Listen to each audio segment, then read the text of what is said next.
السلام عليكم ورحمة الله تعالى وبركاته. الإخوان، نهاركم مبروك. اليوم إن شاء الله غادي نشارك معكم الخدمة ديال هذا البراسلي هذا، كيفاش خدمته خطوة بخطوة. فتبعوا معايا المراحل باش حتى نتوما تقدروا تصيبوه بسهولة.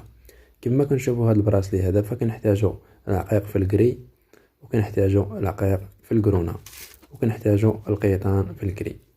كيف ما كنشوفوا غادي نجيبوا واحد 80 سنتيم ديال هاد القيطانات هادو بهذه الطريقة، وغادي نثبتوهم على السيبورة، وغادي نحرقوهم يعني من الروس تاعهم باش يقدروا يدوزوا من العقيق بسهوله بهذه الطريقه هذه. ودابا غادي نبداو خدامين على السمطه ديال هذا البراسلي.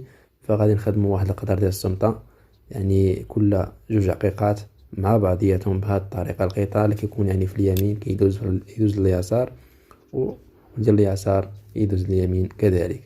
صافي، وغادي نبقاو غادي خدامين بهذه الطريقه كيف ما كنشوف. هذه الطريقه باش كنركب العقيق، يعني نركب عقيقات الاولى يعني في قيطان واحد، وبعد كنجيب الاخر وكندوزو يعني هو من وسط منهم بهذه الطريقه هذه. صافي، وكنجمعهم بحال ما هكا، وغادي نبقاو غادي خدامين حتى نخدموا الابار اللي غادي يكفانا في الصمته بهذه الطريقه هذه كيف ما كنشوفوا. يعني القطع اللي كيكون في اليمين كيدوز لليسار. ودابا غنبدا خدام في الزواقه ديال هذا البراسلي.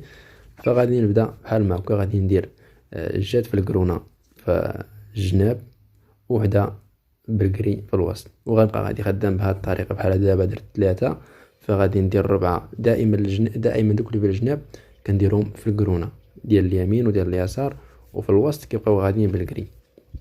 غادي نوصل في هذا البراسلي حتى ل7 ديال العقيقات، يعني 7 ديال العقيقات. فغادي يكونوا يعني دائما 5 اللي في الوسط بالكري، ودول الجناب بالقرونه بحال ما هكا، باش تبقى يعني ديك الزوقه غاديه كيف ما بغيناها بحال ما هكا. كنركبو دابا هاد العقيق بحال ما هكا بهاد الطريقه هذه.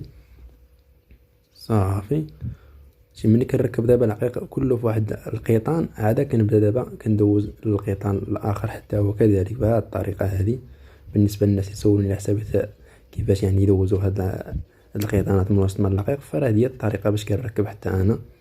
غير هو فراه هاد القيطان هادو نشدو يعني نحرقو واحد شويه من الراس تاعو باش يعني كيرقاق واحد شويه، وكيولي يعني بحال واقف باش يقدر يدوز من العقيق.